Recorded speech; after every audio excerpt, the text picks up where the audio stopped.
What's up, everybody, and welcome to ITG Daily, the show that brings you the hottest gaming news. And I'm Drew Bosley. Of course, that's the one and only. That is Scott Savage. Scott, what's going on today, buddy?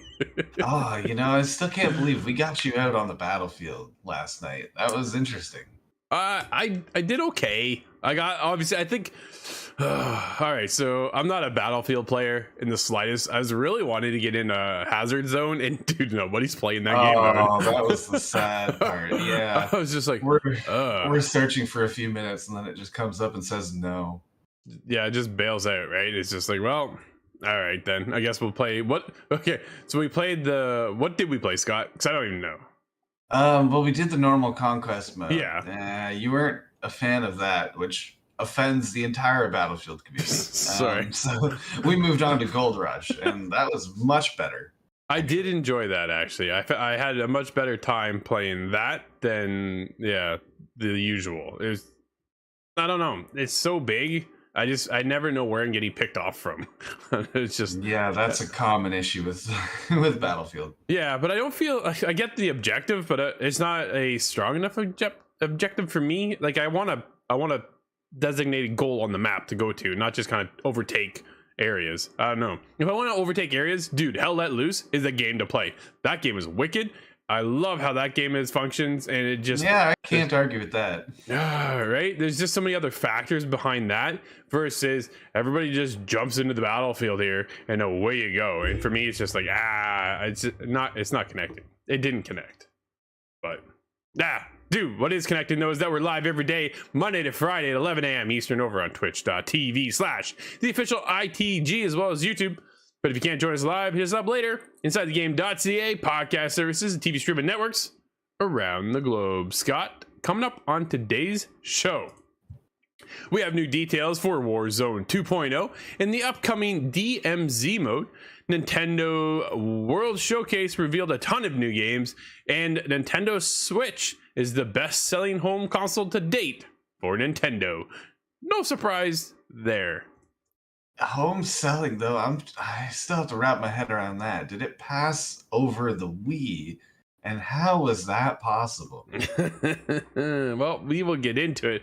But first, let's see what Tom Ivan's up to over at VGC as Modern Warfare 2 and Warzone 2 Season 1 details, including new DMZ mode, which I'm anxious for, and then you kind of like burst in my bubble. So I'm worried this is going to be like Hazard Zone. Oh, it hurts, man. I don't like that at all. Activision has detailed a range of content coming to Modern Warfare 2 and Warzone 2.0, I'm calling it still, Season 1. Headlining the upcoming season of content are the latest iterations of its free-to-play Battle Royale experience, including Warzone's new extraction-based DMZ mode, reimagined multiplayer maps, and new special ops missions, Scott. The first 3-player raid and a football-themed event. All coming out on November 16th, 1 p.m. Eastern. So we'll be playing in the afternoon, Scott. What do you think? What do you think of that? Oh, it's interesting to see what they're adding with this whole Warzone 2.0. It's not just an update to the whole engine. They're adding quite a bit. 3-player raid seems really attractive to me. I like the idea of that. We've played a little bit of the Spec Ops in Modern Warfare 2. Yeah. And I expect it to be like that, but a whole lot more intense. That's going to be cool. I'm looking forward to jumping in and having a good time. What is Brad up to? What's up, Brad? Playing Ragnarok since 4:30 this morning. Please send help. Oh my goodness, dude. Yeah, well, welcome to the show. Yeah, happy Ragnarok week, everybody. Yeah, God of War is here. It's funny, he still has several days of incredible burning to go. Yes, he certainly does. Dude, Warzone 2's launch map is a city. They have a bunch of, it features 18 major points of interest. The multiplayer players will be familiar with several locations on the map. The Bagra Fortress, Embassy, and a whole bunch of others as well. Man, there's a lot going on here. Custom loadouts are returning to Warzone 2 as well. While the game features a new backpack system for carrying items, which is fully integrated for DMZ and streamlined for Battle Royale modes. The new Gulag is a 2v2 environment where randomly paired duos are challenged with defeating their opponents to return to the battlefield. That one's kind of cool, Scott. What do you think of that change? That's an That interesting sounds move. Oh, I think it's cool because there's a slight possibility. What if I get somebody and then I'm defeated, and then now we're a team because unfortunately we're both out. But Yeah. it seems interesting. Foes can become friend. You will see. Opposing players can also team up or try to earn a second chance by killing a powerful AI jailer who will appear mid-match. Oh, Lots going on, right? yeah, a little bit of strategy there. I can lead a rebellion out of the gulag. Maybe players can choose to take on AI combatants or at strongholds and black sites too for a chance to unlock their loadouts in the early game. The new Warzone 2 features include aquatic combat and a fuel mechanic. We saw the aquatic life kind of change a little bit. No more. Weren't you dying in the water at one point? No, you could go in the water, but there was just nothing. There was no combat at all. Yeah. Which is realistic. If anybody knows anything about ballistics, you cannot fire a gun underwater. And if you could, it would just blow up. There you go. Vehicles no longer offer unlimited fuel. So that's something that's a bit of a change coming over, Scott. Not really surprised to see that change. You get that in a lot of games now that the fuel has some kind of weight to the Warzone was plagued by it became like a Mad Max game for several months. It's just the ending would be 3 trucks driving in a circle. Yeah, that's not very exciting. Not at all. So it's nice to see that has some weight in the game now as well. For the first time in Warzone history, the game will also introduce third-person playlists during Season 1. Have you tried the third person? A little bit, yeah, actually. What do you think? I realized it was weird because I played one of the Spec Ops last night, and I didn't even realize that it was in third person. Not for 5 or 6 minutes into the game, I thought, hold on, wait a minute. Hey, this is different. Yeah, I think it was because we went from Battlefield to Call of Duty, and that shouldn't have disguised third person. I don't know what was up with that. Yeah, that's weird. Huh. Activision builds DMZ as an open world narrative focused extraction mode where operators squads have free reign to complete faction based missions, take on additional side objectives, engage with enemy operators or AI combatants, and search for valuable items, all while fighting to survive toward extraction. Dude, that's the part I'm excited for. I'm gonna get lit up though, I guarantee it. It reminds me a lot of Scavengers. It sounds almost like the same premise. In Scavengers, you're going in to collect data and different resources, but what makes it unique is at the end, everybody has to get on the final rocket ship out of there. Yeah. And that is where most people die in the game, because you can choose to play friendly, but nobody does. Yeah. And I wonder if there's going to be any amount of kind of friendliness among the Warzone. I wonder, I'd like to go in and just drop in the center, drop my gun, put my hands up and say, let's just play nice. I'll just if you could drop your weapons, that would be the way to do it, I guess. Wave a white flag. Can we just leave? Special Ops is also getting new missions at launch for the first episode of Raids during Season 1. New mission High Ground challenges players to find and destroy enemy communication servers to locate and extract 3 hard drives. Continuing the story from Modern Warfare 2's campaign, Raids are 3-player cooperative challenges mixing stealth, intense combat, and puzzle-solving objectives. We are doing this raid, Scott. I'm telling you right now, we are going to do that. I'm looking forward to doing that one. Yeah, Season 1 is I've seen a lot of people's reaction online, though. The idea of stealth being, viable. And a lot of people are saying that was what they were hoping for, but the hopes were immediately dashed. One Twitter user saying that, the very first thing they show off in these videos is people shooting it out with Juggernaut. That's not stealth. That's quite the opposite. We ran into a Juggernaut the other day, me and Kyle, and I was like, if I hit him in the head, does that get... He goes, no, I didn't think so. So sure enough, it does in the story mode.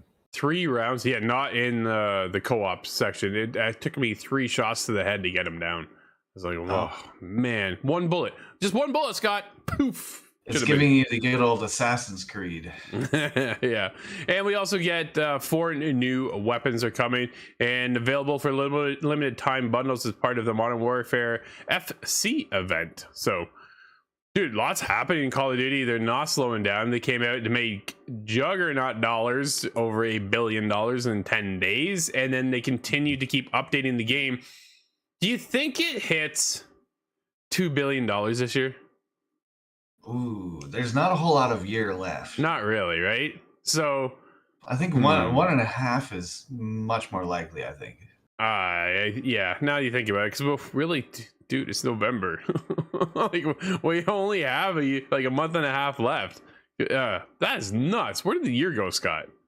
Oh man, I've been saying that for 2 years now. I'm still waiting for winter of 2020. Oh man, dude, we do have a little bit coming out of Nintendo yesterday with their Nintendo World Showcase. Why don't you rhyme off the list of games, and I'll try and keep up with you here. Hang on 1 second, because I gotta go see where we end off. So I got all this stuff going on, because there was a ton of stuff to drop in yesterday. It's nuts. There's a little bit of a recap here that was given by Levi Winslow on Kotaku. And he goes on to say that, well, the Switch is about to get a whole bunch of games the next coming hours, days, and months. Nintendo wrapped up its Indie World Showcase yesterday, highlighting a ton of upcoming and just launched games for the Switch. There's a little bit of everything here, from a cute puzzler with a mischievous cat to a Fox and the Hound-like adventure game. The indie presentation was pretty big, so let's get to everything that was shown. It's quite a list, so I'm going to go through here pretty quickly. But we have Venba, Goodbye World, Have a Nice Death. That's one I'm actually very curious about. Yeah, me too. AKA, Pepper Grinder, Coffee Talk Episode 2, Hibiscus and Butterfly, Oni, Road to be the Mightiest Oni, Desta, The Memories Between, A Space for the Unbound, Dorgone, Botany Manor, Once Upon a Jester, Rogue Legacy 2, That's a big one. Blanc, A Little to the Left, and Sports Story. Whew. Dude, that was quite the list actually dropping yesterday, because we've been questioning what's coming for Nintendo. Like, what do we want to play on the Switch? And dude, is there anything there that kind of caught your eye? Have a Nice Death looks really cute. I don't know much about it, but from what I've seen, it's got a little bit of a charm. That one and Oni, I think, is kind of stolen the spotlight for me. Oni looks pretty cool as well. So yeah, that was yesterday's showcase. It was pretty cool. And then to keep going with Nintendo, Scott, the Switch is Nintendo's best-selling home console with over 114 million units sold lifetime. This comes from Stephanie over at VG247. Nintendo has released its financial results for the 6 months ending September 30th. It finds the company reaching net sales of $4.5 billion during the reported 6 months. The Switch family is the system's sold 6.7 million units, bringing the lifetime sales to 114.3 million units. That's pretty big there, Scott, for one platform. Yeah. We figured we had the Switch. We had the Switch Lite, and then we had the Switch OLED system. Like, there's 3 parts to that alone, right? And every time they just keep selling and keep selling and keep selling. Will they keep selling? Will they come out? Where's the Switch Pro? Yeah, now that they've surpassed their own record, I think it would be the right time to claim victory and move on to the next generation. Well, because now I feel like, honestly, they're going to start getting left behind. Is really where it comes down to, right? Developers are looking to push their tech forward, and the Switch, I honestly feel at this point, is just holding them back. They have a whole lot of first-party development that's going to hang on for sure, but the technology is quite limited compared to when the Switch came out, even, and at that time it was a little underpowered. Yeah, it was. And when we think about the future of Nintendo, and you look at Zelda Breath of the Wild 2, like, isn't that something we should be experiencing on the next generation of the Switch by the time that releases? When do you think we're going to see that? 6 months, a year? I think it's still quite a while out because we Oh, haven't seen just about anything for it. But mm-mm. I have a feeling, and I don't think there's any evidence to support it, but I think Tears of the King, or whatever the next title is, Yeah, Tears of the King, um, I think it'll be a bridge release where it'll come out on Switch plus whatever the next one is. yeah. So Breath of the Wild did that. cross-platform between the two. Yeah, Yeah. Cross-generation, I guess I should say. Um, yeah, yeah, which makes sense because you don't want to leave the 114 million people left behind to get the next Switch, right? And that's what's. Do they? Do they switch it up, Scott? Yeah, I was like, wow. Even well, I was depressed by there's a that huge one. console base to sell here, but if they do come up with a new Switch, I think you need this new Zelda to land and Metroid Prime, and that's it. You'll sell another 100 million devices. Do you think that they're waiting? Do you think Nintendo's waiting on the next Zelda to be finished to launch day and date with a new console? I think that would be a very strong maneuver, but Yeah, because I think that, I wonder if Nintendo will do that. They kind of go by the beat of their own drum. they certainly do, Scott. There's no doubt about that. But who's not beaten to their own drum lately is Fortnite. But we're getting into something a little bit unique here, Scott, as Naughty Dog hires Fortnite Battle Pass expert as it builds The Last of Us multiplayer. They've been beaten to their own drum for a while, and it's been a pleasure to watch Naughty Dog expand from Uncharted and even going further back with Jack and Daxter and Crash like years and years ago to then get into The Last of Us. And now, if they just hired Fortnite's expert for the Battle Pass, we got to be getting close for The Last of Us Yeah. multiplayer, right? This comes from Dustin over at Games Radar. Fortnite Battle Pass designer Andres Howard has joined Naughty Dog to take a leading role in designing monetization strategies for the company ahead of the launch of The Last of Us multiplayer game. Howard announced the move on Twitter, posting a picture of himself at the Naughty Dog office in Santa Monica, California, with the message, "Hell yeah." As noted by The Gamer, Howard's LinkedIn page notes that he's joined Naughty Dog as a principal monetization designer starting in November 2022. So he just got there, Scott. Yeah, it's still brand new, but I think you're right. If they're working on Battle Pass, that seems quite superficial. The Absolutely. game must be finished. Well, it's got to be close, right? And now they're looking at, well, we talk about having the longevity of the road plan already hashed out before launching the game. We do this on the show all the time. Is this something now that they're looking at? Okay, we're just starting the Battle Pass ideas landscape, then they got to build all the stuff for it. They got to work it with the character customization and the monetization options and opportunities, and there's so many things that are going to go into this idea of how do they keep this going, how do they keep the community involved and alive.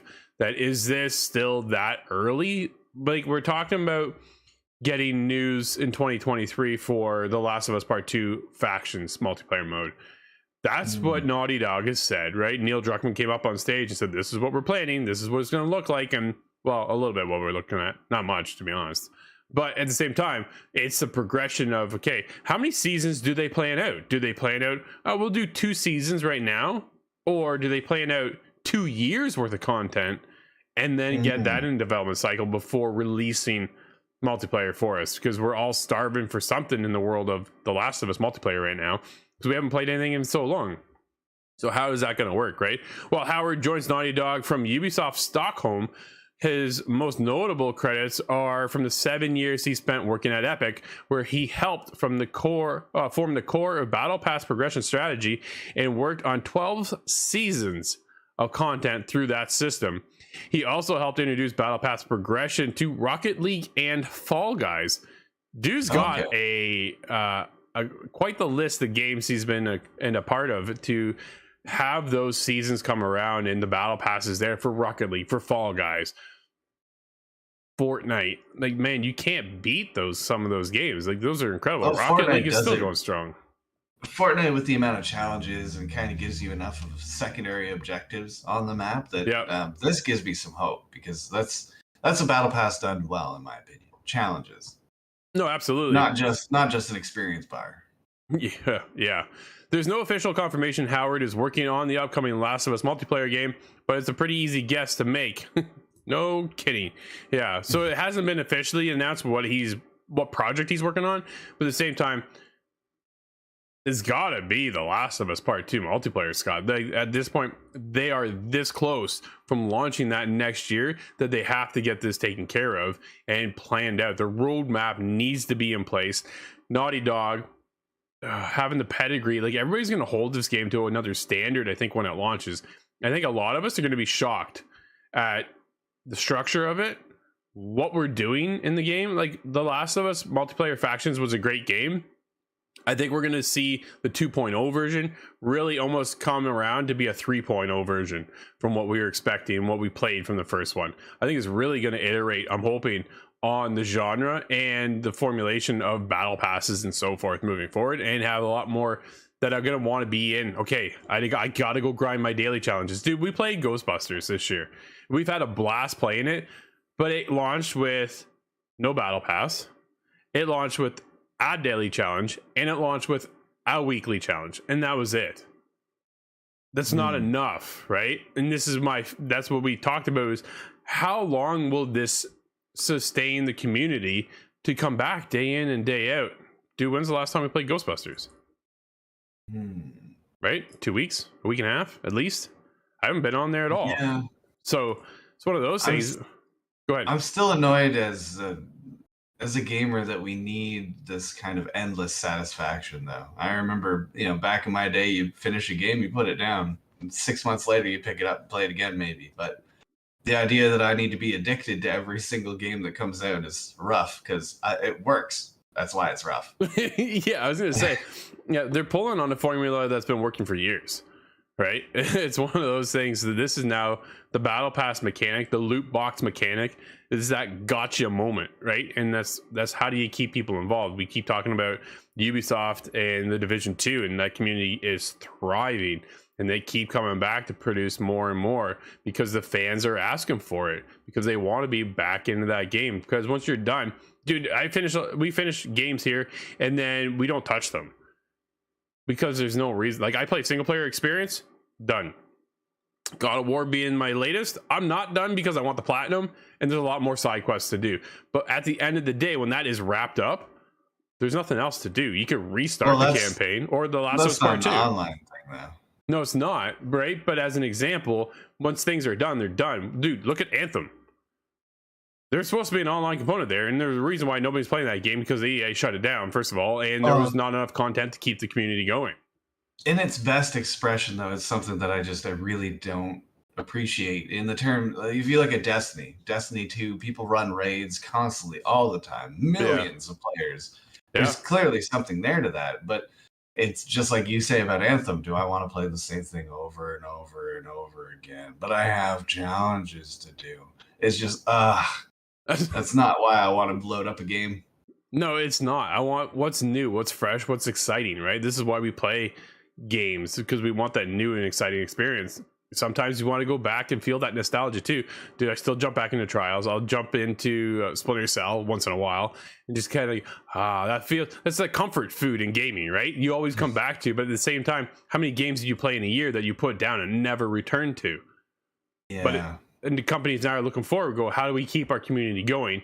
How do we keep them invested and keep coming back? And then, of course, keep spending money. That's the other side of it, right? You introduce the battle pass, proper challenges, enough new experiences, and dude, I'll stick around. I had no intentions of leaving Anthem. But the lack of content changed my mind. It's one of those. It's unfortunate. That one was a letdown all around, unfortunately. Dude, I'm still this close to downloading it again because I just want to fly my javelin. Like, there was nothing. I still haven't experienced a game like that, to be in that javelin suit and then just go and feel that power that's in that thing. And then when you timed all your alts with everybody, man, it's a whole other. What a disappointment from EA just not to kind of fix that game. Scott, we had high hopes, but there is one game out today, my friend. What do we have? We have Vampire Survivors on the Xbox One, X, and S. That is a day one Game Pass. And there we go. Scott, that's going to wrap up today's show. Everybody, thank you for hanging out with us. This has been ITG Daily, and until tomorrow, I'm Drew. That's Scott. We'll see you inside the game.